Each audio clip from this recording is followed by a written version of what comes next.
symbol of the House of El means hope. Embodied within that hope is the fundamental belief, the potential of every person, be it force or good. You will give the people of Earth an ideal to strive towards. They'll race behind you. They will stumble. They'll fall.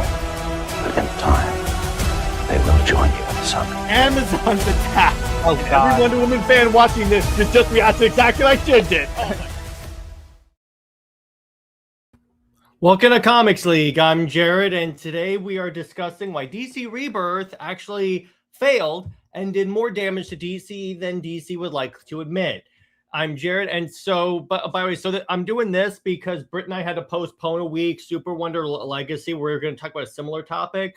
So I figured I might as well still do a live stream to hang out with you all. But yeah, so, okay, here's the thing about DC Rebirth. So it started as, it was supposed to be like a return to form for DC because certain DC creatives and fans got super petty that their storylines were interrupted in the middle of post-crisis Superman. There was other post-crisis books, but Superman is also like one of the examples of this. And the problem with this, hey, what's up, NJ? The problem with Rebirth is, first off, okay, so New 52. Let me tell you guys a little story.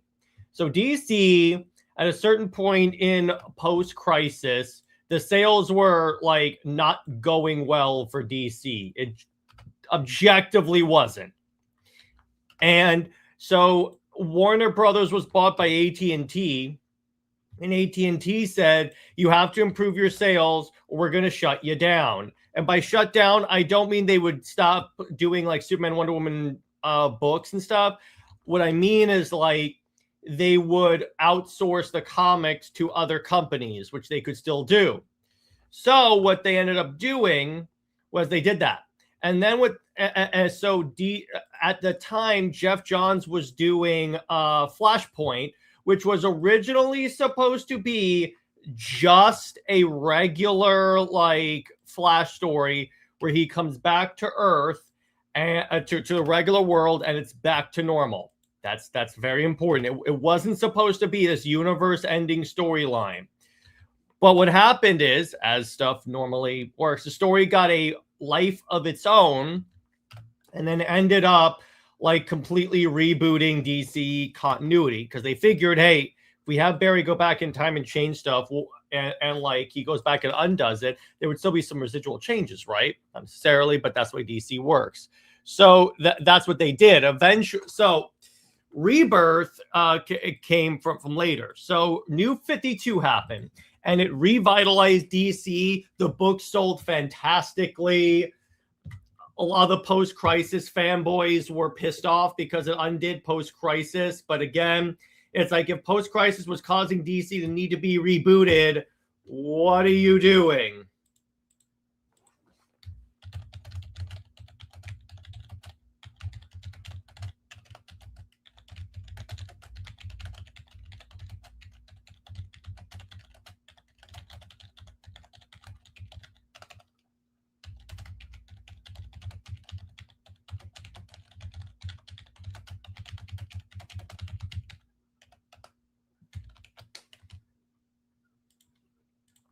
I was about to say, if post-crisis was so good, why were sales failing? Yeah, exactly. Sales were stagnating. So they had to do the reboot. The reboot did very well. It re-relevantized, if that's not a word, I will make it a word, the characters. And then what happened was, so you had fans that were pissed off that like Superman was with Wonder Woman. Lois didn't play that big of a role because she really doesn't. And Wonder Woman was... Wonder Woman's role was still kind of rough because there weren't a lot of really good Superman, Wonder Woman books besides Superman and Wonder Woman. And I mean, Azzarello's book was really good. I did enjoy it to a degree. But so what happened was then in 2016 they started to like D New 52 it. Then they also did what was called DCYOU, which was story over continuity. This is where you get like the whole like Superman on a motorcycle traveling around the country. That's where that comes from. And by the way, Lord Thoth says, I like Diana with Clark. Yes, because you're a smart guy, Thoth. So anyway, so then what you get is, so story over continuity doesn't really work. It didn't really or I'll admit that was a problem with New 52. So they decided, let's just undo everything and bring back post-crisis. To quote Dan DiDio, because Dan DiDio was against it, by the way. Dan DiDio said in an interview that like the problem with Rebirth is that first off, he said two things about DC Rebirth when it happened. Well, actually, after he left, but he said two things about Rebirth. Number one, he said that with Rebirth, you didn't see that big sales boost that you saw with New 52. Second off, he said the problem with Rebirth is that you ended up bringing back what made DC want to reboot in the first place. So it's like, what was the point? So that's the first thing. So the other main problem with this is like then you get to like with Rebirth, and so the other part of Rebirth that was kind of interesting is, all right, here, so they did this book called Superman, Lois and Clark, as I call it, Coward Superman. It was the return of post-crisis Superman into DC continuity, and he showed up. So what happened was they killed a New 52 Superman in the stupidest way possible. Hey, what's up, Crystal? And what they would end up doing is they made it so, oh no, actually New 52 Superman was just half of Superman. He wasn't really fully Superman, because what happened is that when Rebirth happened, the Supermans were split into two beings. And I'm like, sure, DC, sure. You really want me to believe that? Fine. So anyway, then they did what is, in my opinion, the most petty story ever, Superman Reborn, which basically merges the two back together into Superman, which is the dumbest idea ever. And what they did was they also had a story called in the Trinity book, where it was basically like New 52 Superman was in a battle with post-crisis Superman. They were causing all this destruction just because New 52 Superman was throwing a fit. So I'm like, no, that is dumb as hell. Like your character assassinating New 52 Superman, where when he died, you know full well, and it's been documented in the comics, that he was closer to the classic version of Superman than you think. He wouldn't be that impulsive. So then you get to then to make matters worse, it's just a cascading thing of failures. Dan Jurgens said one of the reasons for Reborn was to get rid of the Superman Wonder Woman relationship. And then they basically said, hey, if you don't like this, you're not a real Superman fan. You're not a real DC Comics fan. Where have we seen that before? And then with Rebirth, it eventually what's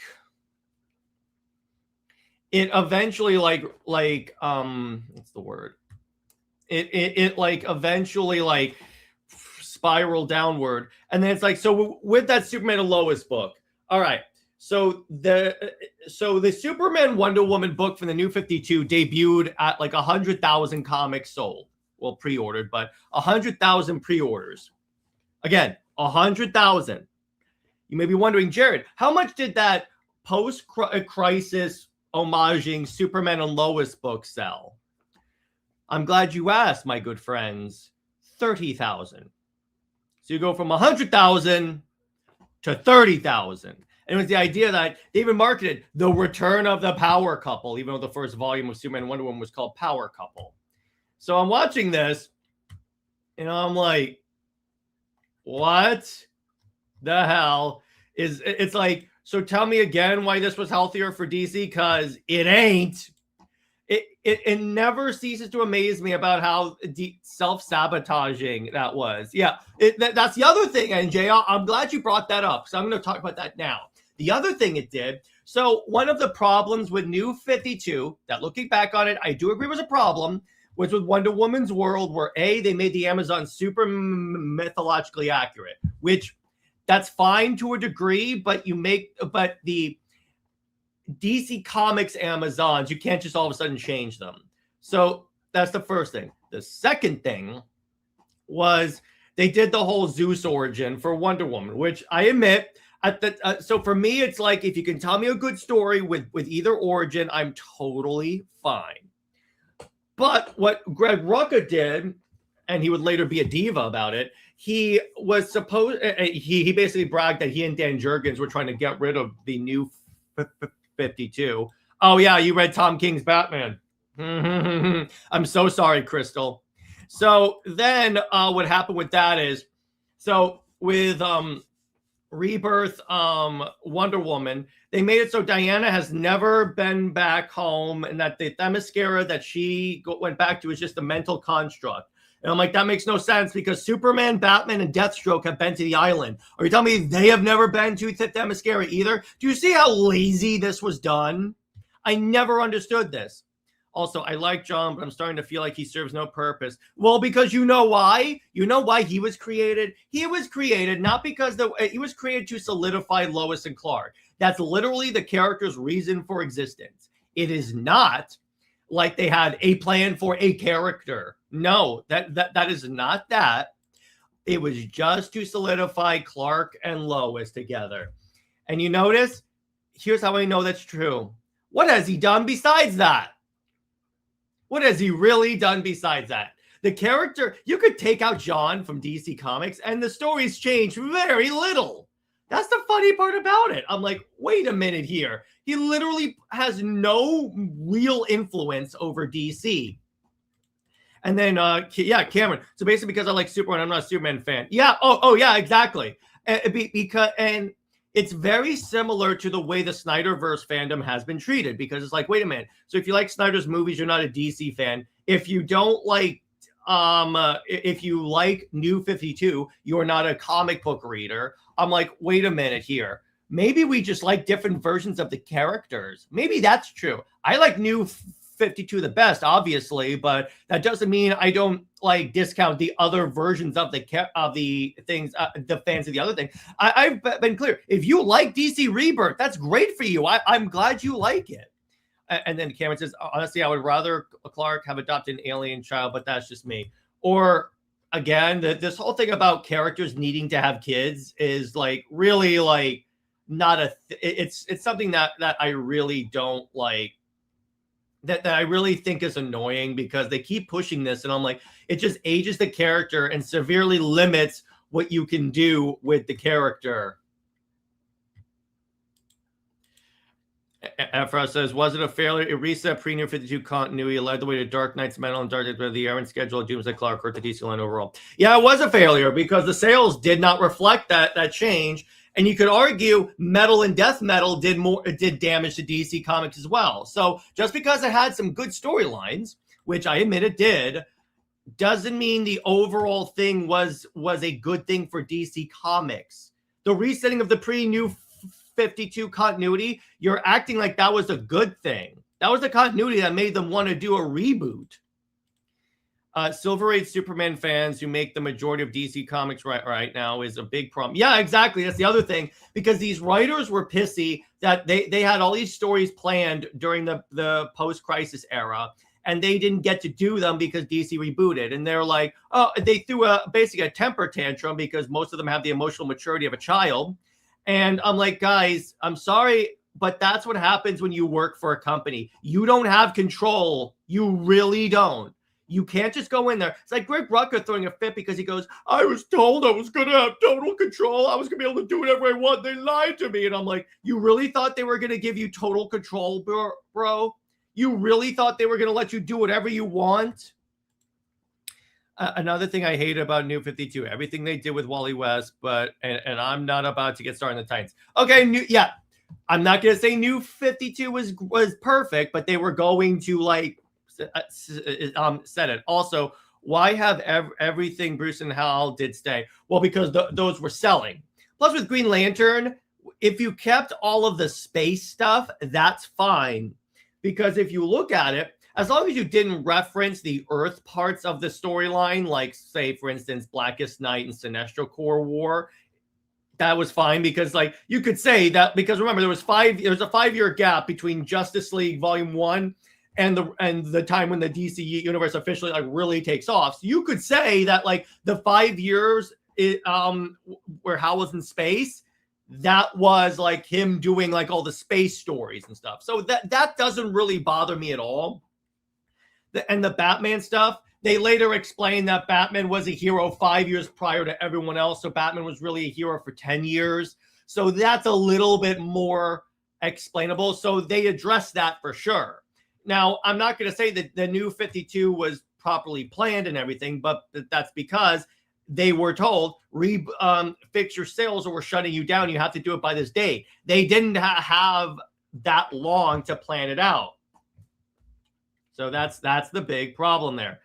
Do you think KO was supposed to lead to a new reboot? Not really, because I don't think it was supposed to, like, because if it was, they don't really set that up well for it to be like a reboot. They really don't. So that's the problem. It's like, if it was supposed to be a reboot, they didn't really do it that well. But I still don't think that it was supposed to be like a reboot, because when you look at it, it didn't even set up a reboot. At least with Flashpoint, you could kind of buy that like a time travel storyline would go for it. It's like, the only thing that would have possibly worked for that is like, if like, okay, the King KO guy, a King Omega, reboot the universe in their own image, or like rebuild reality in their own image, maybe. But I still, it's like there's not necessarily enough in there for me to actually like go, yeah, it was definitely a reboot. What a missed opportunity. The main line is a mess, especially Wonder Woman. She needed that. She needed a reboot. Yeah, exactly. It's like a lot of the books needed a reboot. And I'm sorry if you like Post-Crisis. I like Post-Crisis as well. But at the end, it was a mess of a universe. And that's why they had to reboot. So if you want to blame anyone for them needing to be a reboot, blame the creatives themselves that were throwing a pissy fit because their stories got interrupted. Well, your stories are the reason why DC had to reboot. So it's your own fault.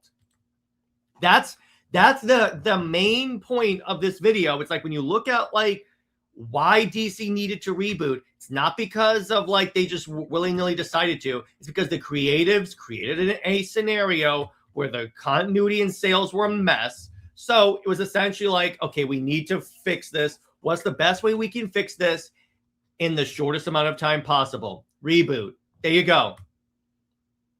Just telling you. That's honestly that's the tragedy of Post-Crisis. And I get why. I get that so many people like it, but you notice Mark Waid also had a fantastic point when he was on a podcast, and Rob Liefeld actually like went at him with this. And this is the point where I'm gonna defend Mark Waid, because Mark Waid said that, okay, I'm going to read you what Mark Waid said on a podcast. And it is honestly very wise. He basically said that that creatives and fans not allowing DC to reboot, to like stay relevant, if you will, to reinvent the characters is it leads to the characters being stale and stuff. And of course, people went after him and stuff, calling him a moron and stuff. And I'm like, no. Oh, yes, NJ. And it's like, people still wanted Greg Rucka to take over Wonder Woman. I got news for you. It would be way worse than that. Yeah, he said, if you believe that comic books were better 10 years ago, 5 years ago, 20 years ago, you're going to be a petroleum someday and just a dinosaur. And you should get the hell off, because that is one step away from waving your cane at the clouds like, that's what he's saying. He's saying, if you honestly think comics were if you keep saying that like comics were better in my day, if you're trying to say the stories were better in Post-Crisis and all that stuff, guess what? That's not going to work. You're just making these characters stale, and you're essentially being an old fart the entire time. That's what you really have to like. That's what these old creators like John Byrne, Dan Jurgens really have to understand it's like their version of the character, guess what, isn't relevant anymore. And DC Rebirth proved it. Notice how besides John, no one talks about DC Rebirth Superman ever. It is while people keep talking about New 52 Superman, they keep rediscovering the character and like, okay, this is actually a pretty good version of Superman. Isn't that funny that like their version of Superman that they said was like the real one pretty much has been forgotten? And I'm like, isn't that fun? The version of Superman that was supposedly the best, no one talks about it anymore. And arguably, the other thing they did, and Britt and I will talk about this next week on the episode.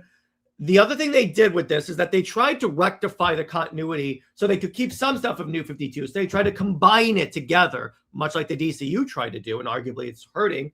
And then it just led to the continuity being a mess. So they tried to combine things that were like not meant to be combined, and that led to a confusing as hell continuity. You can't keep both.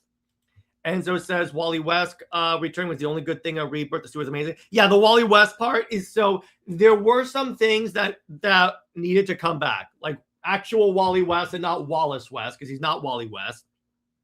They needed to fix what the hell was happening with the Titans book. But here's the important thing.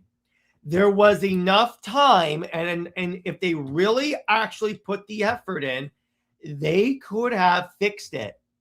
They could have fixed it, but no, they took the lazy route and instead were like, no, let's just throw it out because we really don't like, we're really too lazy to actually think of a way to fix this. Because you could have fixed it.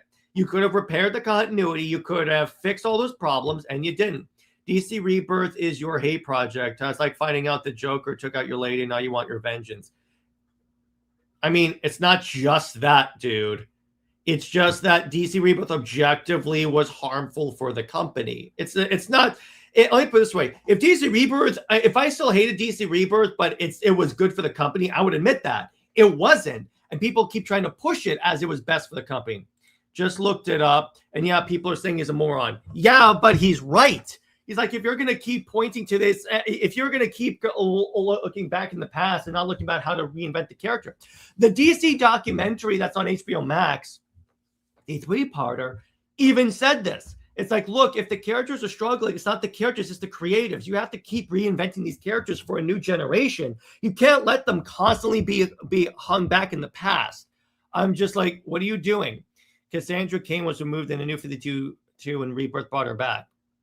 I think that was also because they need in an effort to rectify. But again, they could have reintroduced her in the New 52.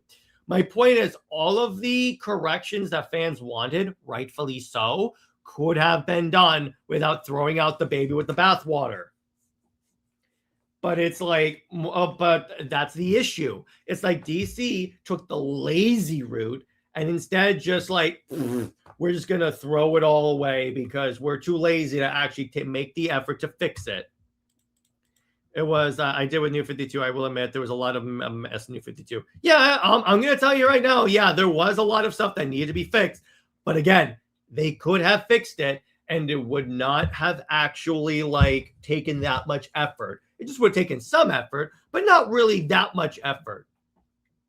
Instead of like throwing it away or trying to combine it with other, like, with the post-crisis continuity to make it better. It's like, again, you combine, it's like, here's a great example of this. Look at the DC animated movie universe, the DC AMU, the movies that were originally based on the New 52.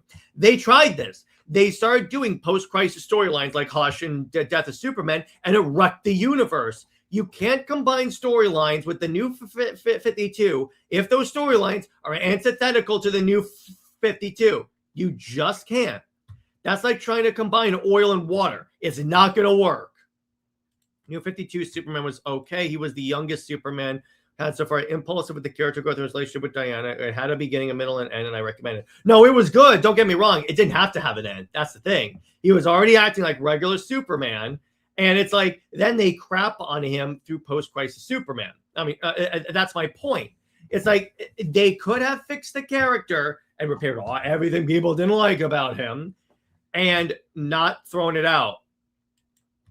It's like, but no, they took the lazy route. That's why, again, I say Rebirth was the laziest attempt at a fix ever. Then they went on this apology tour about DC, apologizing for the New 52. And I'm like, oh, I'm sorry. You actually apologize for making these characters relevant? Wow. Like, you're apologizing for actually, like, giving these characters spunk? Wow. And NJ says, New 52 had a chance to be great. It was something fresh and new, but at the end, DC screwed up for whatever reason. No, here's the reason, NJ. Pettiness. Pettiness. If you look at the way the characters were talking about, if you look at the way that that the creatives were talking back then, or like even they were talking now, because Dan Jurgens called it fanboy porn. And I'm like, is your new direction versus solution to it? It's one of them. That and the Shelterverse that Britt and I are working on is basically a, like, we could do it better. We could fix the New 52, but do it in a way where, guess what? It doesn't, it's not petty. We even said we wouldn't like crap on the pre-existing post-crisis universe. We would just say, okay, let's try and actually merge these two together in a more organic way and lead to maybe a cool, what's the word? In terms of a cool, passing of the torch, if you will. And so I used to, and then Cameron says, I used to hate New 52 Superman before rereading. It turns out was just acting like how anyone else at his age and powers were. Yeah, all these characters were de-aged.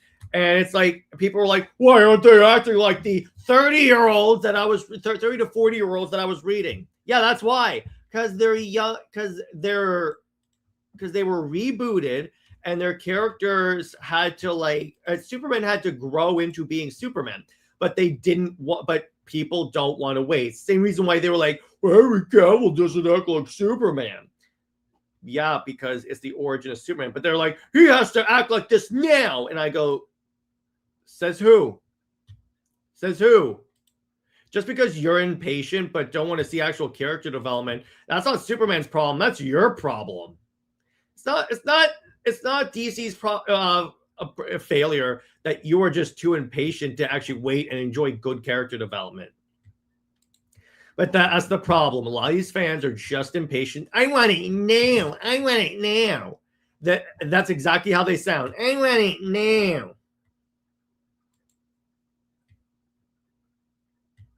Maybe the biggest flaw was patience. Yes, exactly. It was patience.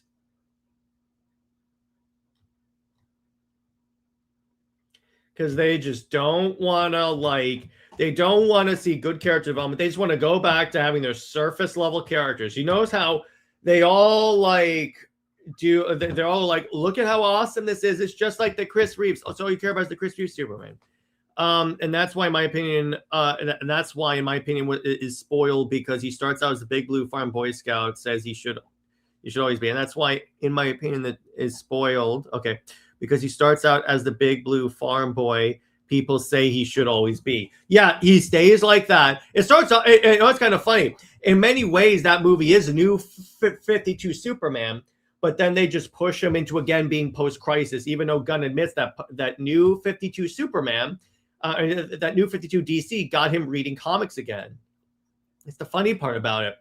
But I admit DC Rebirth brought back the Clay origin and the usual Amazonian lore. Yeah, again, you could have brought that back. You could have said that, that was just a lie perpetuated by, Cersei or someone like that. There's an easy way they could have, fixed that in terms of saying, okay, if you want to bring back the regular Amazon origin, it's really simple to do.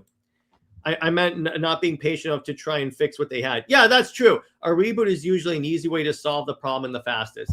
Yeah, exactly. But when you look at Rebirth, it wasn't even a reboot because they tried to keep as much as possible. And even with Reborn, it wasn't necessarily a full reboot because they tried to keep the New 52 stuff that they liked. And I'm like, bro, how about you actually commit either way? Either it has to go or it has to stay. Stop doing this half-ass way of doing things.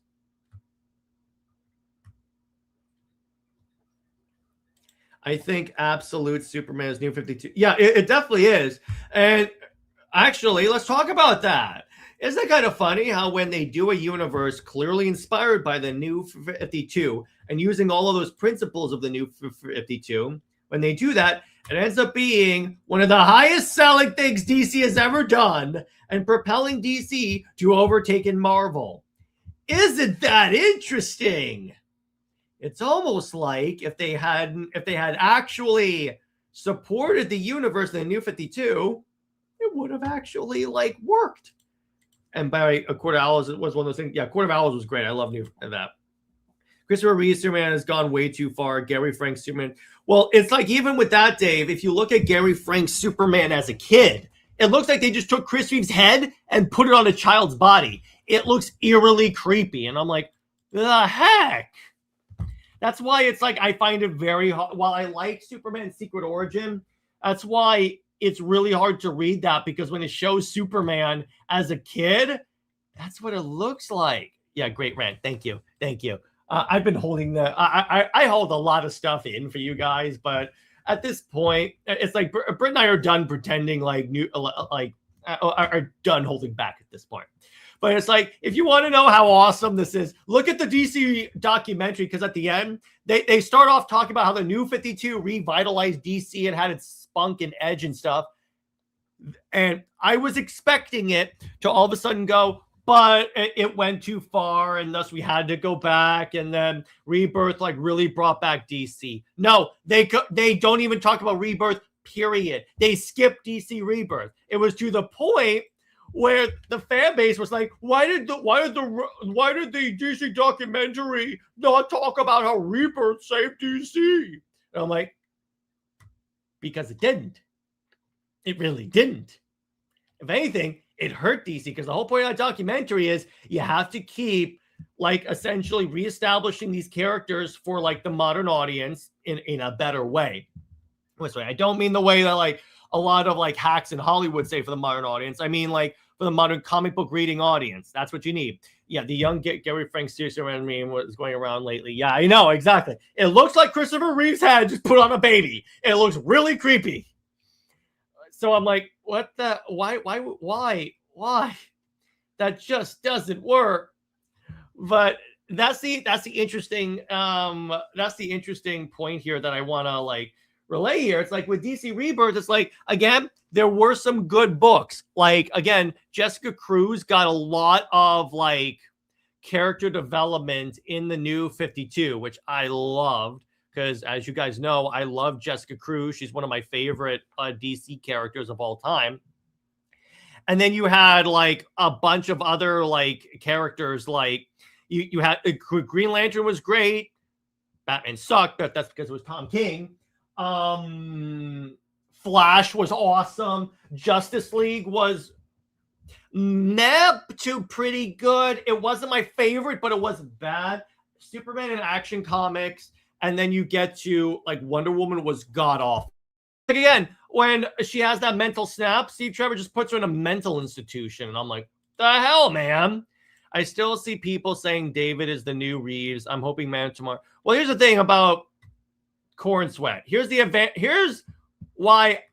Here's the parts of the Superman 2025 movie that I like. Because New 52 Superman was all about going against authority for the greater good, protecting people even at the expense of going against the government. And guess what? That's what that Superman was. He did the whole like he went against the government to save the people of that country. So it was like, because Superman's supposed to be the champion of the oppressed. That was what like. And yes, Enzo, Rebirth and the Outlaws was Rebirth Outlaws was fantastic. Yes, I'll give you that. Yeah, exactly. It fizzled out pretty fast. Look at how fast the new compare this. Here's another point. The New 52 label stayed on the books longer than the Rebirth. The Rebirth one was out in like a year. So I'm like, that's how you know DC clearly got embarrassed by it. And then it's like, when you look at the sales only experienced a little bit of a bump because they were like taking into account trade sales and they were double shipping. When you take because if you take away the double shipping, it didn't sell that well. but it's like Flash was good. Trinity, besides being petty towards Super Wonder, that's the other thing. I'm gonna say this. It was very petty towards Super Wonder fans. And I'm like, just because here's why. Here's what happened. Because I remember I was at my local comic book store for my monthly trip, and they had a bunch of the Rebirth #1s in the dollar bin. Yes, that's right. In the dollar bin. So I figured, okay, I'll pick them up and give them all a chance. A lot of them were pretty good. There's like a lot of Green Arrow. Green Arrow was also good. I like Green Arrow. And so a couple of them were like the first couple issues of Action Comics. So I checked it out because, again, you guys know me. I like to give things a chance before I judge it, even if I don't like the overall world around it, like with Rebirth. But when I got to so there's an Action Comics issue where Doomsday shows up and post-crisis Superman goes to fight him. And then Wonder Woman saves Lois. And then Lois goes, I know this must be weird seeing me with Clark. And then Wonder Woman goes, no, it's not weird. It feels true. And I'm like, wait, what? Written by Dan Jurgens, by the way. I wonder why. I wonder why. And by the way, I've heard the Supergirl movie just doubles down the worst aspects of Superman 2025. We'll see on Friday because I'm going to go... I'll be sure to watch it because I can't wait to see if it's good or not. Because, again, the Wonder Woman writer is writing it, so I'm interested to see how that is. Pika says, I was in college when Rebirth started and graduated when it had fizzled out. Yeah, it didn't last that long.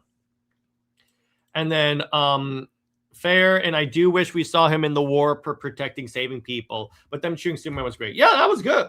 Tom King's Batman is a weird milestone for me as well because I got my acceptance letter when it started and graduating was cut short. Yeah, exactly.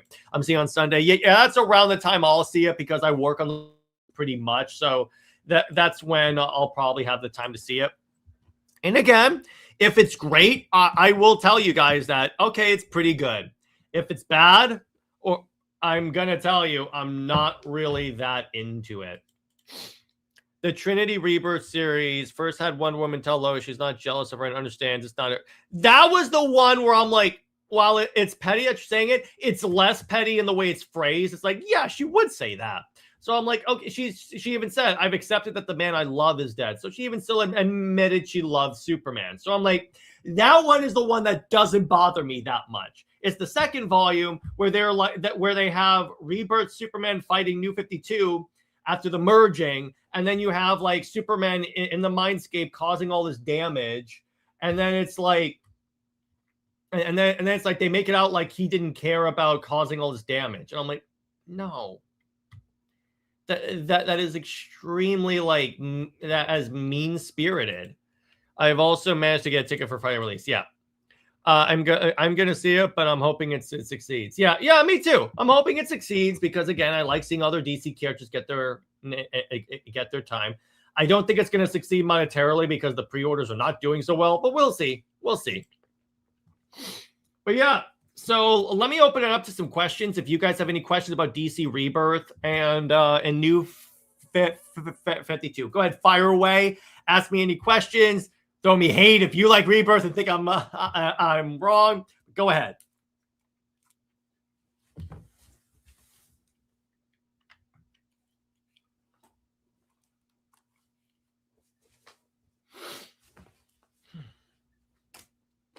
You can ask me anything you want to know about DC Rebirth, New 52, how they could have fixed it. There's any number of questions you could ask.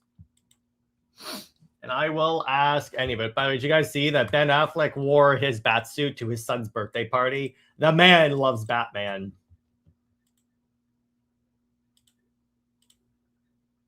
That is so cool. I love that.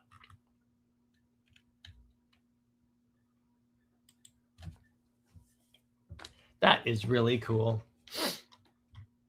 But yeah, it's like, that is just like the sad part about it. It's like, there was any number of ways they could have done this properly and without hurting the fan base. Because again, I got news for you. So I was getting out of, did he publish a photo of when he did it?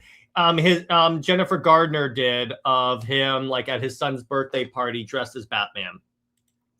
So here's the thing. Let me tell you guys a story. So I was getting out of Alien Covenant when Reborn, the final issue of Reborn hit, and they rebooted everything.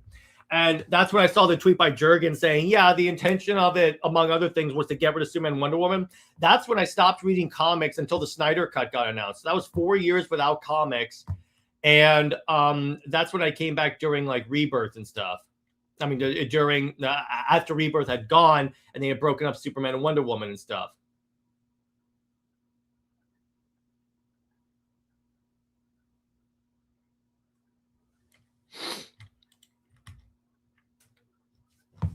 So that was when I like stopped reading for 4 years until the Snyder Cut got announced, because that was me like going back and checking out my comics, falling back in love with the medium.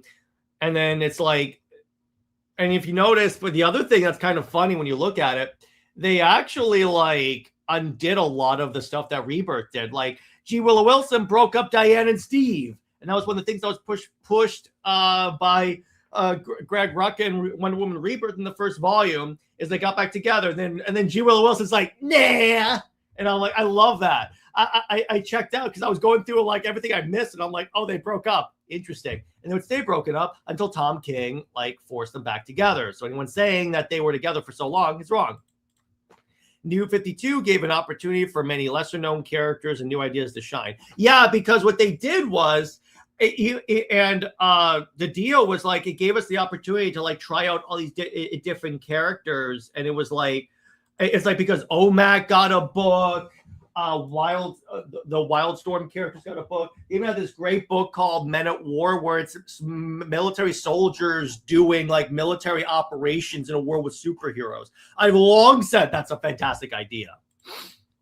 Tom King, Batman Rebirth made me stop reading all of DC for years. It was so awful. I don't know how he gets work. Because his mother was an executive at Warner Brothers, Crystal. That's why. I did like New 52 West with Hex. I'm going to show you guys something that's actually this really cool thing. Hang on. So DC released this a long time ago. I think my Wonder Woman figure fell. Hang on. I don't know why this thing keeps falling off my shelf. They didn't give me a stand for this Dark Side War Wonder Woman, so I'm just going to leave that. But anyway, so what they got here that was really cool. By the way, there were too many books early on. Dial H and Men of War were overlooked and underrated. You didn't have to buy every book, man. All it said was look, you don't have to buy it all, but there are options. So the whole thing, there were too many books. Okay, so there's more DC to read. And guess what?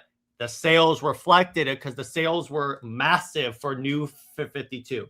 So what I got here, this is the 10th anniversary deluxe edition of the New 52. And what this collects is the first issues of like most of the New 52. So you have the first issue of Action Comics, All-Star Western, Animal Man, Aquaman, Batman, Demon Knights, The Flash, Justice League Dark, Voodoo, and Wonder Woman. And then it has all the behind-the-scenes stuff for the New 52, their internal documents, the marketing campaign.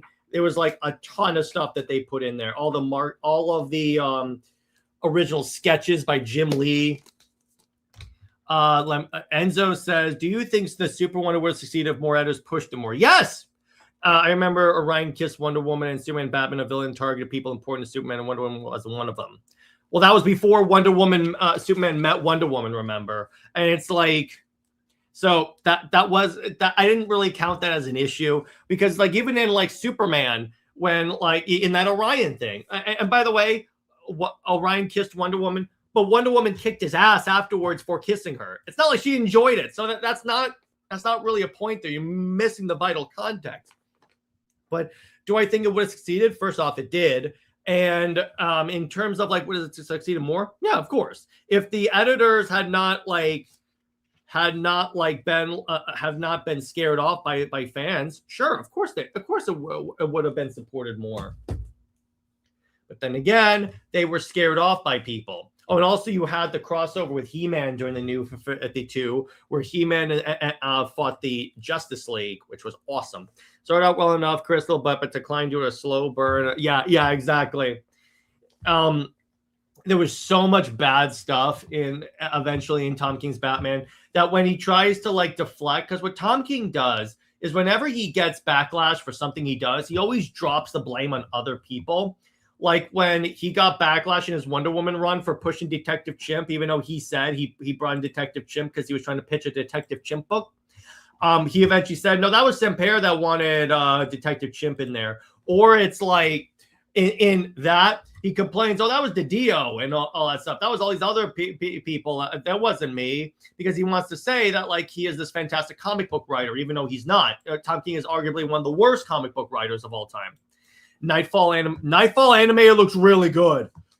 Like Nightfall, I am really excited for that. Plus, all 3 parts are written by Jeremy Adams, so it's already peak. You already have me like.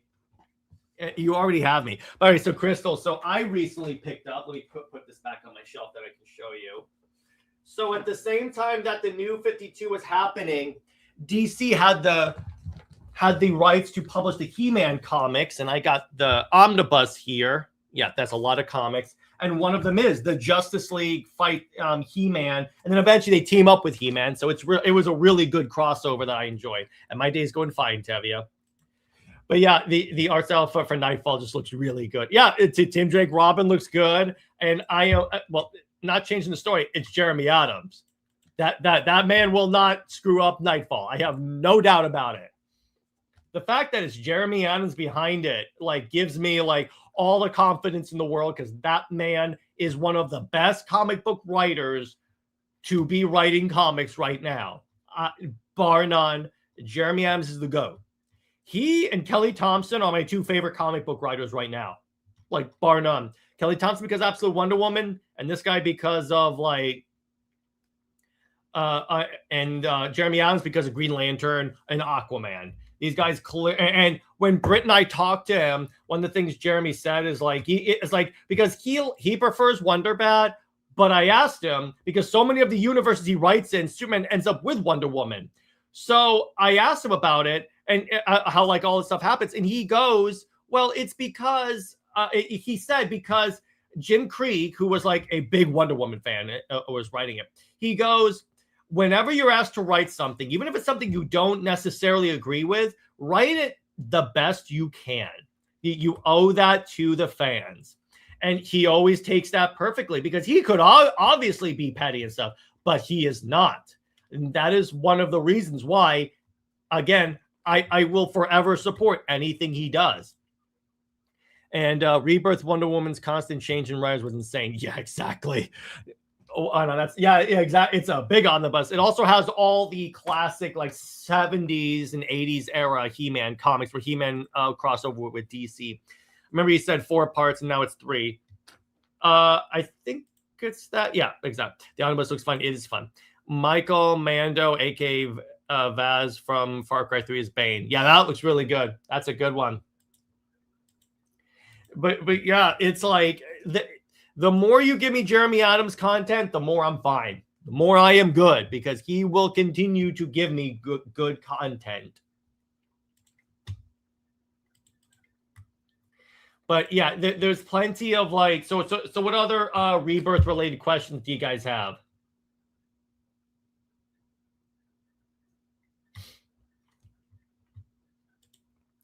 Like, you've seen the absolute Wonder Woman McFarlane? Yes, it looks so good. I'm definitely pre-ordering that as soon as possible because it's awesome. I will say this, despite Rebirth blowing up, we did get some good stuff like Detective Comics Rebirth. Detective Comics was good. That was good. James Tinian having like Clayface join the Bat family. That was good. I like that one. Like with the Watchtower group and like, what's the word? And Batwoman training a new Bat family. No, that was good. I was totally fine with that book as well. See, there were good Rebirth books. It's just they were few and far between. Where with the New 52, there was so much variety and stuff that you could find that were like it was to the point where yes, there was too much, but it was too much of a good thing. So it's like, oh my gosh, there's so much content to read.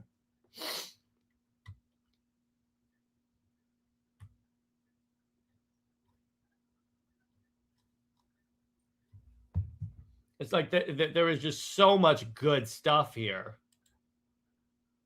Kelly Thompson, Stephanie Williams. Oh yeah, Stephanie Williams. Yeah, exactly. Yes, exactly. All of those, yeah, because even with James Tynion. Oh, here's another good book. I'm glad you brought that up, NJ. Here's another awesome book. Hang on. Justice League Dark, because it was like they finally put Wonder Woman on the Justice League Dark and gave her own league of magic, which when you think about it, makes a ton of sense for the character. And by the way, Athos asks a very good question. Let me get that. Hang on. Do you see Doomsday Clock as a failure too, since it was pivotal to the Rebirth conclusion? It was the pivotal. Well, it wasn't the pivotal conclusion because it got delayed too much. And they even said that like they pivoted away from Doomsday Clock having any effect on the universe because it took so long to come out. So first off, there's that. And honestly, as a conclusion, yeah, because it doesn't do anything besides bring back more of the bad stuff. Now it does do some stuff that I like. Chief among it, they at least made the New 52 its own Earth. So as opposed to being wiped from continuity, instead it just exists over there. Is this a Wonder Woman channel or is that recent videos? A lot of what I do is Wonder Woman related. I have a Wonder Woman show a pre-recorded show every Wednesday.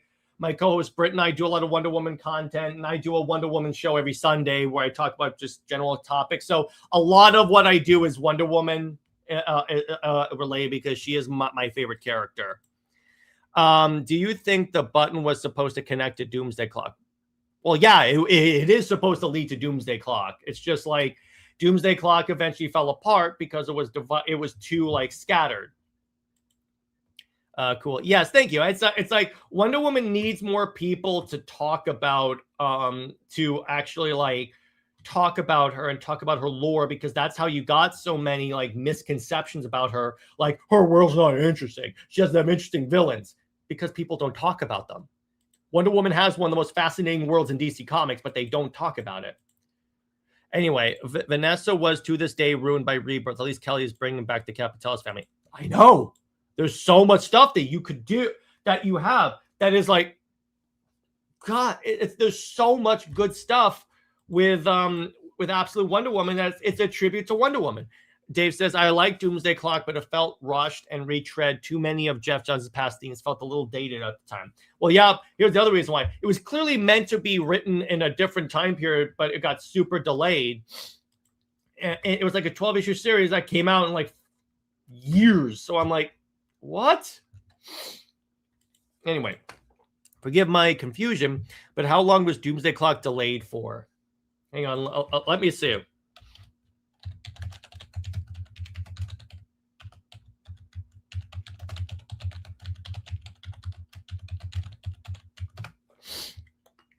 So Doomsday Clock was delayed approximately by 1 year, taking 25 months to complete rather than the original 13. So it took 2 years for 12 issues to come out.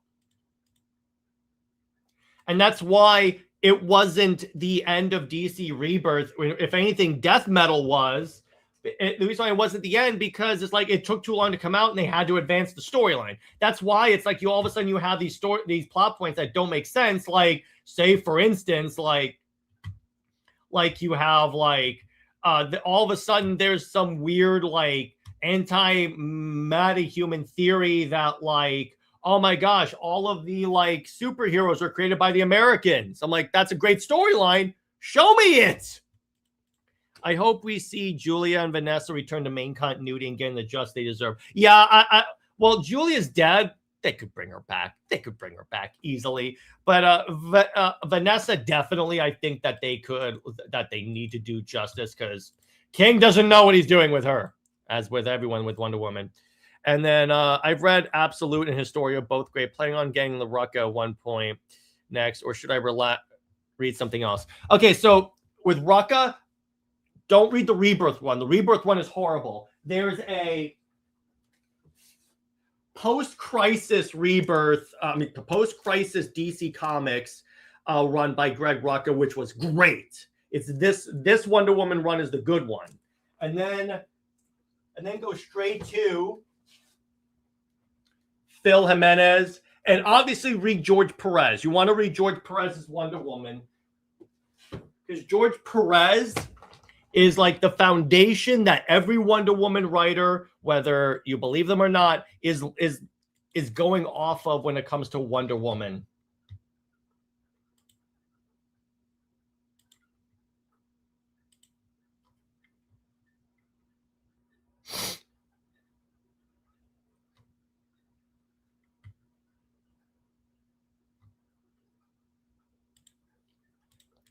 Rucka or Perez first? Perez first, because Perez is the first. Actually, here we go.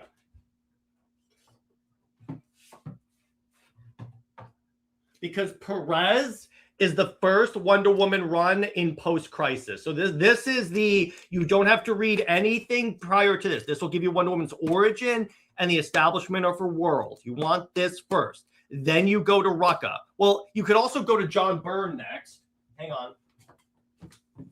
So then you can go to John Byrne, which does a lot of stuff. Wonder Woman dies in this, comes back to life. You establish that like Hippolyta was Wonder Woman during World War II. You have this. Then you go to Rucka. Then you go to Jimenez. Then you go to Simone. And then you go to, like, if you want, New 52. I am hoping we get to see the Chinese Justice League again, because the team under Rebirth was fantastic. I don't think you're going to see that again. Chief among it, the only characters that you, because you don't need another Wonder Woman, you don't need another Batman, and they add flashes all the time. And then Superman isn't the Superman thing, so it's like, And Doomsday Clock felt like it was written by mandate or obligation more than passion. Yeah, it was. Let's see, bro. I'm getting tired of Hippolyta, a key figure in Diana's life, being absent or rendered useless for 4 to 5 years. Bring her back. Oh, I agree with you 100%. Bring her back. Stop killing her, and actually make her important, like she's supposed to be. But again, you have to, because the problem a lot of Wonder Woman writers deal with is they're like, Wonder Woman's world is not interesting. I'm just going to reinvent it completely instead of trying to make it interesting for people. Or it's like when they say, oh, Wonder Woman doesn't have like good villains. I'm going to make some instead of trying to make Wonder Woman, instead of trying to work with what already exists. That's why I would tell creatives, if I were in charge of Wonder Woman, I would tell creatives, you're not inventing any new villains. In fact, any new villains right now, like the Matriarch and Sovereign and stuff, we're going to wipe them from continuity. You're done. Work with what you already have. I would even tell them you can't use any characters outside of Wonder Woman for the foreseeable future. Like, but by that I mean can't use Lex Luthor. You can't use any characters outside of the Wonder Woman world. You have to actually make use of the Wonder Woman world if you want to be a Wonder Woman writer. If you don't, then get out. That's the way I would approach it. Tevye says, kind of reminds me of the Aunt May situation with Hippolyta, but unlike Hippolyta, who I agree has a purpose, Aunt May has been useless for decades to a degree, because like, what does she? I think that with Aunt May, they've done the story that they could do with her like long time ago, and they should either make her more relevant or just like move on. But they won't do that because too many like creatives from Spider-Man are nostalgic for when Spider-Man was like when they were a kid.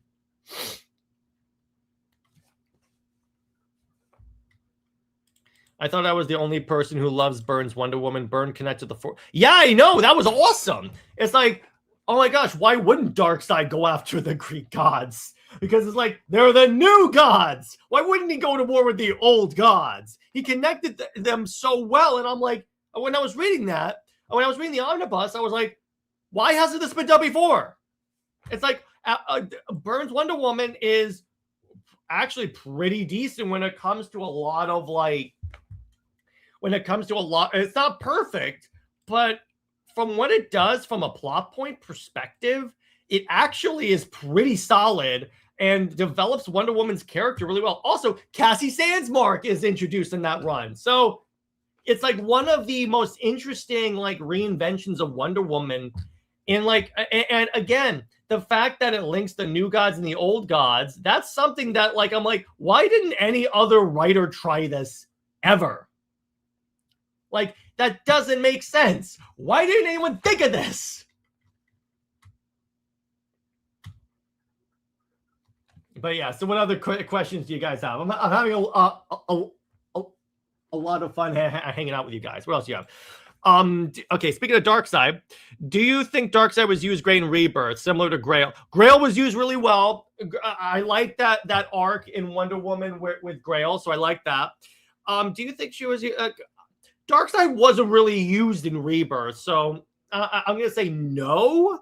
I liked in the New 52 that they were constantly building toward Darkseid being a greater threat, and then we had like Darkseid War being one of the greatest DC storylines of all time. That was one of the most amazing parts of New 52 was that final, because they were building toward that since the very first issue of the very first arc of Justice League. In the very beginning, Wonder Woman asked Darkseid, "Why are you here?" And he goes, "I'm here for her." You wouldn't know what he means by that, but he really means Grail. So they were building toward that the entire time. And I'm like, from arc 1 to the final arc, I'm like, this is genius. So it was like, it felt like this one epic story. In terms of, that's why I'm not the biggest fan of Justice League Rebirth, even though I like it, because here's why. It felt very arc to arc, very disconnected. And I liked it when Justice League had this big, long, epic story it was telling that kept building toward this one epic battle between Darkseid and the Anti-Monitor. NJ says, we need a writer who cares about Wonder Woman's lore, and then Hippolyta will get the respect. Yeah, exactly. Because like when you look at, again, Stephanie Williams, and Britt and I will talk about, because Stephanie was interviewed by CBS when they were talking about Wonder Woman, because she's like the first Black woman to ever write in the main Wonder Woman book, because she has written issues of it, and she's written pretty good issues. Those are the only ones that deal with Tom King's story that I read.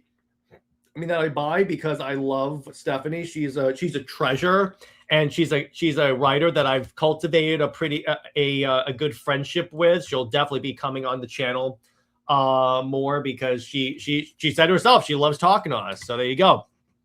But she is a writer that I have never doubted loves Wonder Woman more than. Yeah, I've never doubted she loves Wonder Woman. She even says that like she annoys DC bosses, because every time she introduces a new book, she's like, she's like, yes, and it's on the island. So they're like, can you make us a book that's not on the island? She's like, all right. But anyway, Tevia says, yeah, Justice League Rebirth kind of, yeah, it was like 1-to-1. And I like the lineup, but it was like arc to arc. It felt very detached. Yeah. Oh yeah, Batman on the Mobius chair where he visits Joe Chill and goes, because Bruce Wayne is Batman. I was like, oh, that is so cool. And it's like all the Justice League become gods. There was so much in that storyline that was so epic. And I think that like that was the last time DC really felt epic. That was the other thing that like Rebirth did. It didn't feel like really epic as opposed to like the other arcs of it didn't feel epic as opposed to like the New 52, where it felt like everything was building toward this, even though they had to change storylines partway through it. But it's like the other things, they never really, it's like with Rebirth, it just felt like, meh. There wasn't anything that really felt like it was building toward this epic battle or like this epic storyline that would have like that would do something really cool with the characters.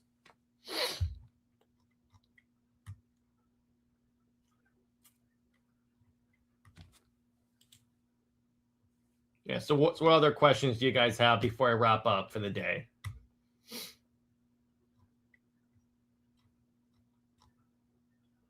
Let's ask me any questions about Rebirth, New 52, DC comic books in general.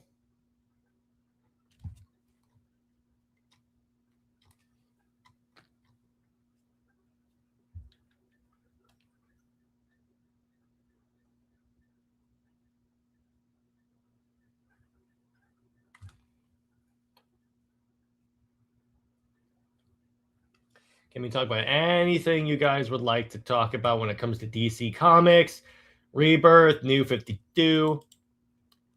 Do you count Leslie just part of that? No, I don't.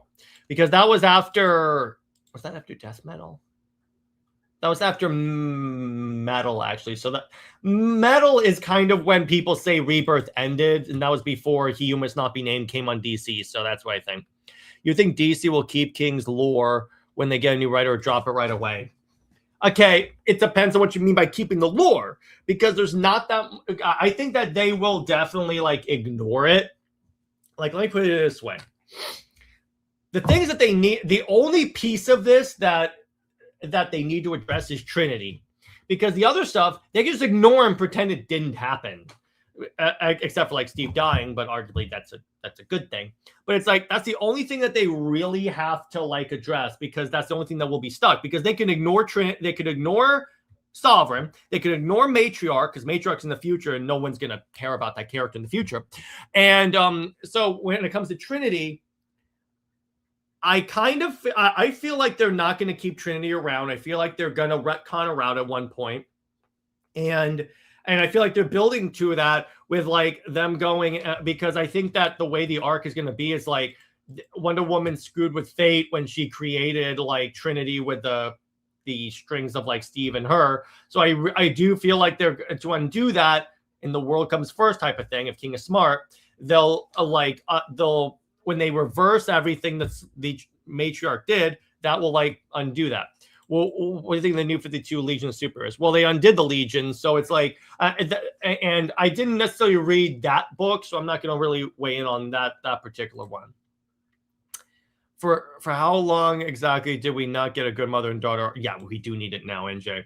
So your Rebirth books, do you think that benefited from Rebirth or downgraded? Because I have to say, but it had to be main Batman book. It started strong, but after issue 50, yeah, it went downhill badly. I agree with you on that one. It's like there were interesting things King was doing, but it's like ultimately it just fell apart. And he can blame 5G, but bro, your arc after you failed at the wedding, I'm sorry, after you failed at the wedding, that's when everything fell apart. So I'm sorry, that's not going to be like, I don't buy it. I don't buy you trying to deflect blame once again.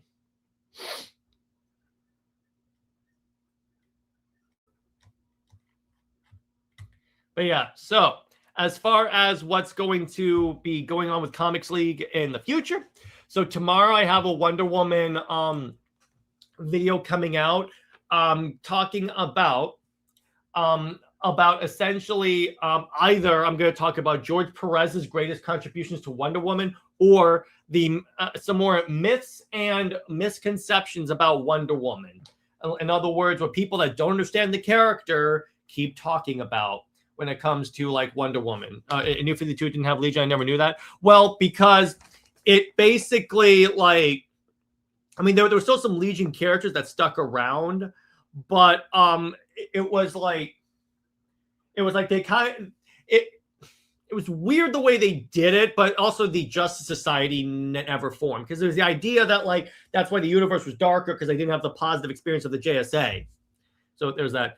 Do you think Flash Rebirth from beginning to end? I haven't read from beginning to end, but I like it.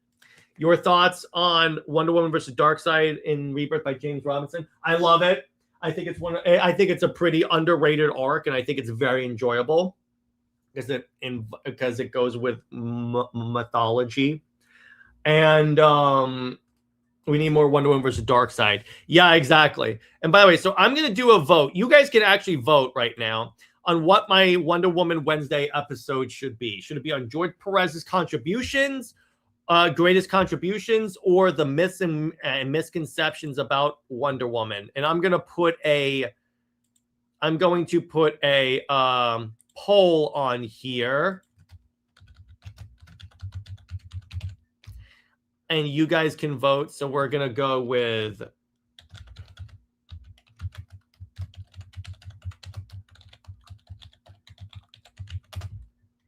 let me fix the spelling on this.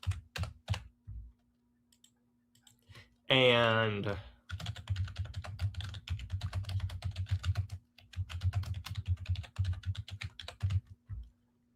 all right.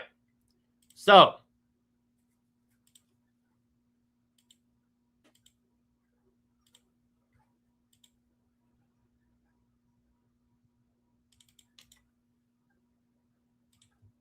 Why won't this start the poll? Does it have to be 4 options? Why isn't this working? I don't know why this isn't working.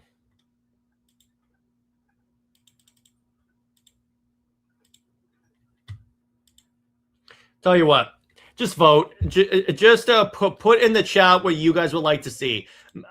The greatest, the biggest Wonder Woman misconceptions and me refuting them, or do you want me to talk about George Perez's greatest contributions to Wonder Woman? Go ahead and put it in the chat. Yeah, I completely forgot about the Legion. New 50. Yeah, exactly. Darkseid War was so much better than Doomsday Clock. The only bad thing about it was the ending of the New 52. Yeah, exactly. Okay. Tavia votes George Perez. What are the other votes? Perez for me. So I got two Perez's.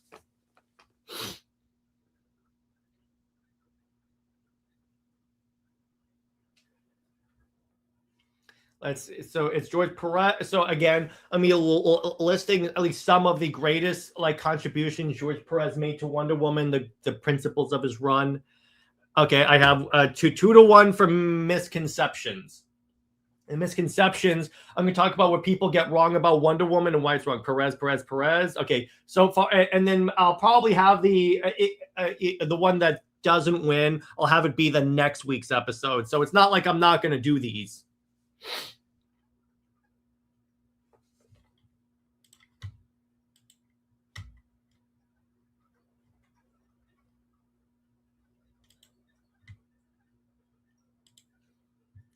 Yeah. All right.